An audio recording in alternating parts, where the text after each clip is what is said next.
नमस्कार, जयस न्यूज में आपका स्वागत है। मैं हूं आपके साथ गौरव झा।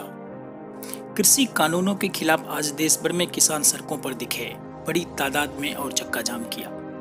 चक्का जाम का आज असर उत्तर भारत से लेकर दक्षिण भारत तक देखने को मिला।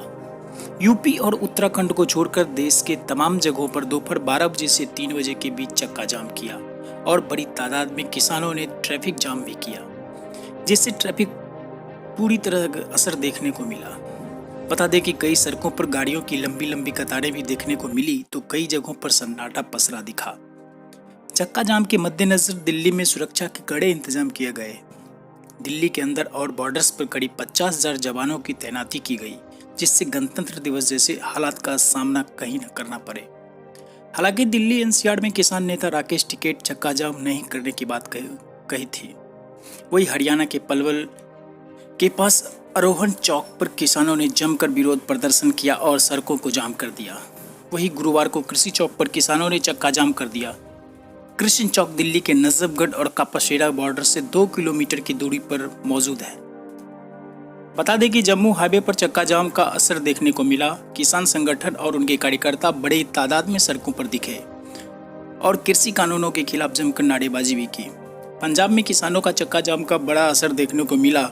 प्रदर्शनकारियों ने सरकार से कानून वापस लेने की मांग की। दक्षिण भारत में भी किसानों के चक्का जाम का असर देखने को मिला।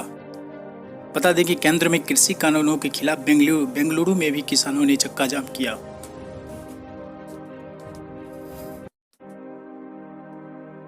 वहीं उत्तर भारत में किसानों के द्वारा चक्का जाम का व्यापक असर दिखा।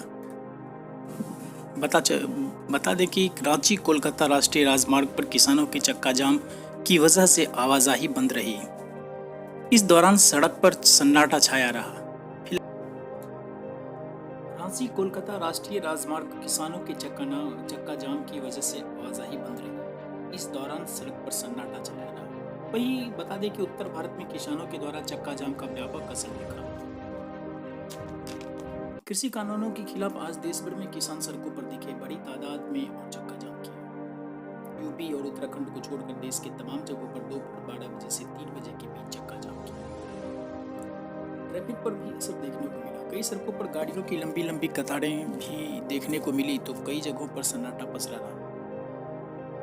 बता दें कि दिल्ली के अंदर और बॉर्डर्स पर करीब 50,000 जवानों की तैनाती की गई, जिससे गणतंत्र दिवस जैसे हालात का सामना नहीं करना पड़े। फिलहाल इस खबर में इतना ही। देश दुनिया की तमाम खबरों के लिए बने रहिए JS TV।